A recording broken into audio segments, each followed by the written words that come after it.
अस्सलाम वालेकुम dear students. Lecture है उसमें हम डील करेंगे यूरिनरी सिस्टम को। सबसे पहले डेफिनेशन करेंगे कि यूरिनरी सिस्टम क्या है। ऐसा सिस्टम हमारी बॉडी के अंदर जिसके थ्रू हम अपनी बॉडी के नाइट्रोजनस वेस्ट मटेरियल को यूरिन की फॉर्म में हमारी अपनी बॉडी से रिमूव करते हैं, उस सिस्टम का नाम है यूरिनरी सिस्टम। तो सबसे पहले हम करेंगे definition. The system which is involved in the removal of nitrogenous waste material in the form of urine is known as urinary system. अब नेक्स्ट हमारे पास पॉइंट है, how many parts of urinary system. Urinary system के जो parts हैं उनमें सबसे पहले हम बात करेंगे वन पेयर ऑफ किडनी। एक किडनी का पेयर है, यानी दो किडनी होते हैं। वन पेयर ऑफ यूरिटर, दो यूरिटर्स। वन यूरिनरी ब्लेडर, वो पाउच जिसके अंदर टेम्परेरी तौर पर यूरिन स्टोर होता है वो। उसके बाद है वन यूरिथ्रा, जिसके जरिए यूरिनरी ब्लेडर से यूरिन हमारी बॉडी से रिमूव हो जाता है। फिर मैंने यहां पर उसकी डायग्राम को शो किया है।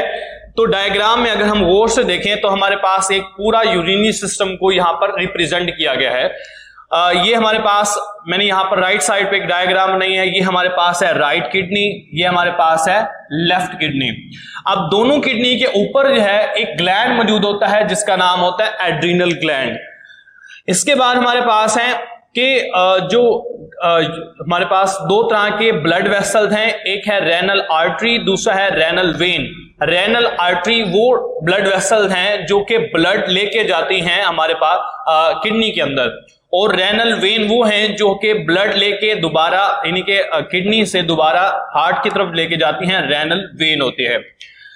उसके बाद है हमारे पास कि जो रेनल नेक्स्ट हमारे पास है कि जो किडनी है उनमें से जो यूरिन है वो एक डक्ट के जरिए यूरिनरी ब्लैडर में जाता है, उसको हम नाम देते हैं यूरिटर का। तो वन पेयर ऑफ यूरिटर हो गया, इसी तरह से वन पेयर ऑफ किडनी हो गया। नेक्स्ट है, ये हमारे पास जो स्ट्रक्चर नजर आ रहा है इसको नाम देते हैं यूरिनरी ब्लैडर।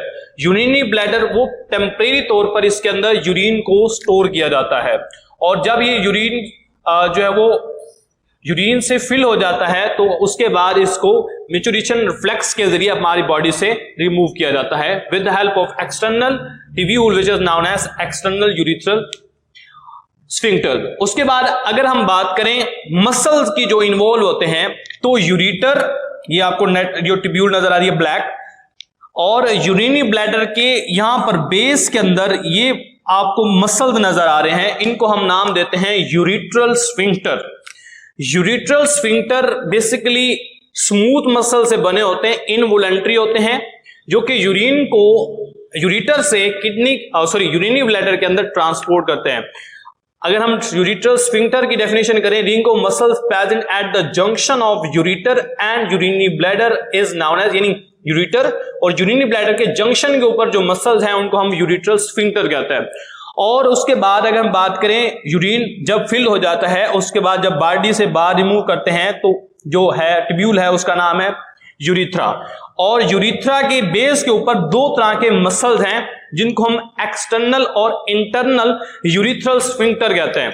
अगर हम बात करें, ये रेड कलर से मैंने जो रिप्रेजेंट किया इंटरनल यूरिथ्रल स्फिंक्टर, तो ये स्मूथ मसल से बने होते हैं वो, और स्मूथ मसल इनवॉलंटरी होते हैं।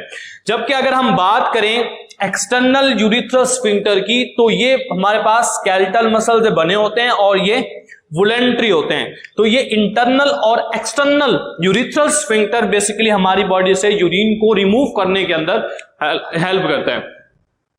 नेक्स्ट है हमारे पास MCQ, weight of the kidney. दोनों किडनीज का जो वेट होता है वो हमारी बॉडी के टोटल वेट का लेस देन 1% जो है वो इसके ऊपर कंप्राइज करता है।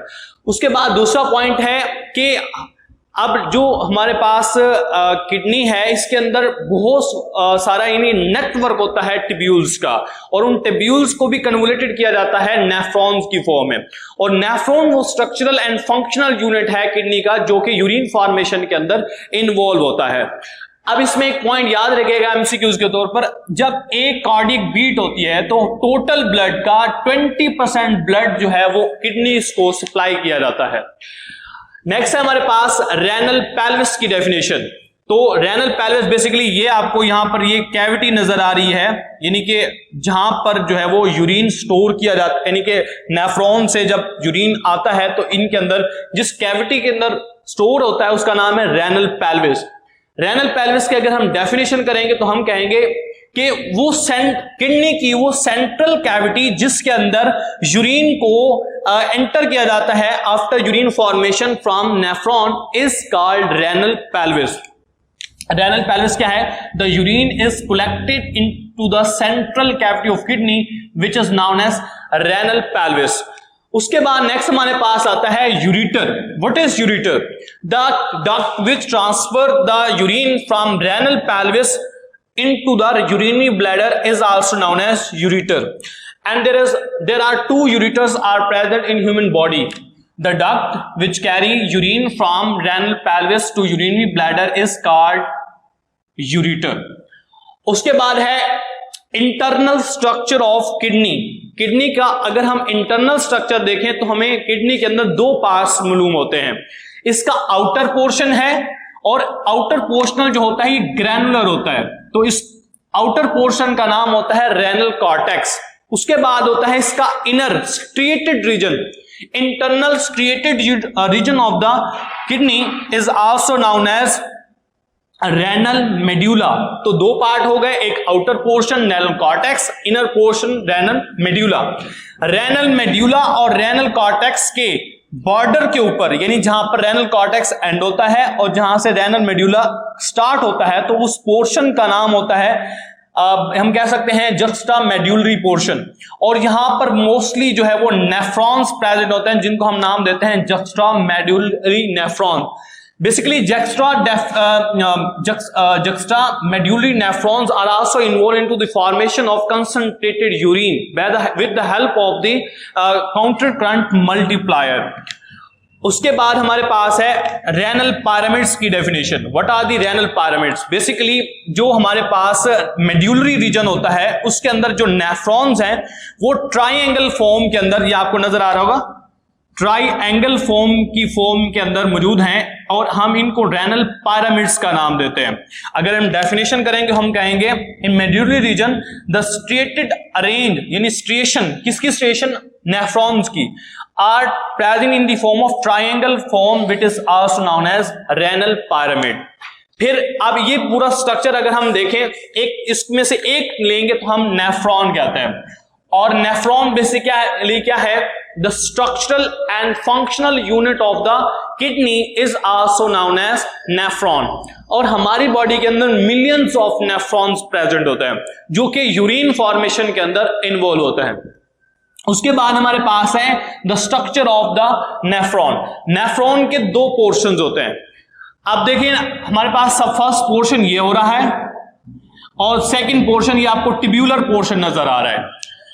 तो पहला पोर्शन जो है इसके अंदर दो हिस्से हैं। एक इसका आउटर पोर्शन है जिसका नाम होता है, ये कप शेप स्ट्रक्चर नजर आ रही होगी ब्लैक कलर से, जो इसका नाम होता है बुमैन कैप्सूल।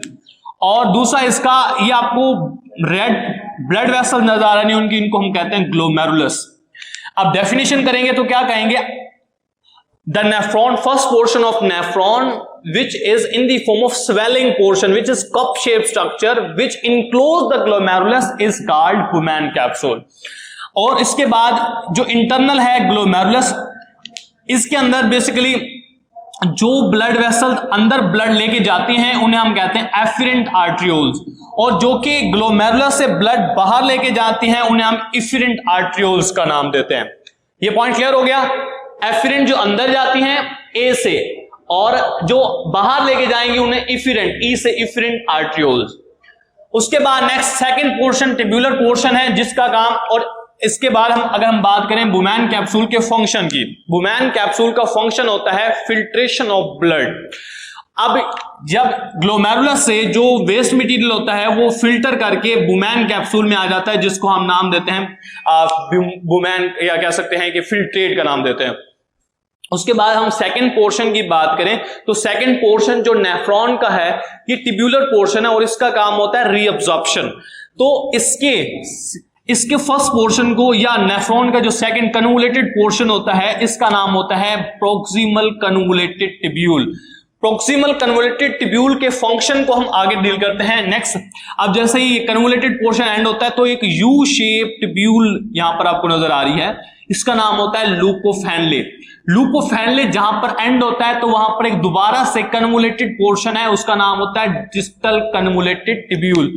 और लास्ट के अंदर एक टिब्यूल होती है, इसका नाम होता है कलेक्टिंग डक्ट। तो बेसिकली ये हमारे पास एक कंप्लीट नेफ्रॉन बनता है। तो इसमें अगर हम बात करें बुमैन कैप्सूल के फंक्शन की, तो इसका फंक्शन है फिल्ट्रेशन ऑफ ब्लड। उसके बाद अगर हम बात करें प्रॉक्सिमल कन्वोल्यूटेड टिब्यूल के फंक्शन की, तो इसका काम होता है रीअब्जॉर्प्शन एंड सिक्रीशन, यानी मोस्टली रीअब्जॉर्प्शन की जाती है वाटर की, और इसके अलावा जो यूजफुल प्रोडक्ट्स होते हैं। सेकेंड अगर हम बात करें लूप ऑफ हैनले, तो इसका काम होता है काउंटर करंट मल्टीप्लायर, मतलब हमारी बॉडी के अंदर जो यूरिन फॉर्मेशन होती है उसकी क्वांटिटी और उसके अंदर जो सोडियम आयंस हो गए या जो आयंस होते हैं उनको मेंटेन करने का काम होता है लूप ऑफ हैनले का।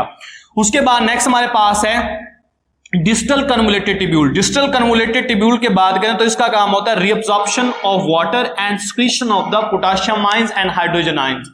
और लास्ट पोर्शन है, इसको नाम देते हैं कलेक्टिंग डक्ट। इसका काम होता है यूरिन को कलेक्ट करना, और फिर जैसे ही यूरिन इसके अंदर आ जाता है तो इसमें बहुत सारी जो डिस्टल कन्वोल्यूटेड टिब्यूल होंगे वो यहां पर कनेक्टेड हो रही होंगी, और आगे ये फिर ओपन होगा किसके अंदर, रेनल पेल्विस के अंदर। और रेनल पेल्विस, ये हमारे पास रेनल पेल्विस है, और रेनल पेल्विस को यूरिन जो है वो यूरिटर के जरिए हमारी बॉडी से रिमूव हो जाएगा। तो ये हमारा कंप्लीट सिस्टम है। इसके बाद हम पढ़ेंगे नेफ्रॉन का फंक्शन इंशाल्लाह नेक्स्ट लेक्चर के अंदर। Thank you class, Allah Hafiz.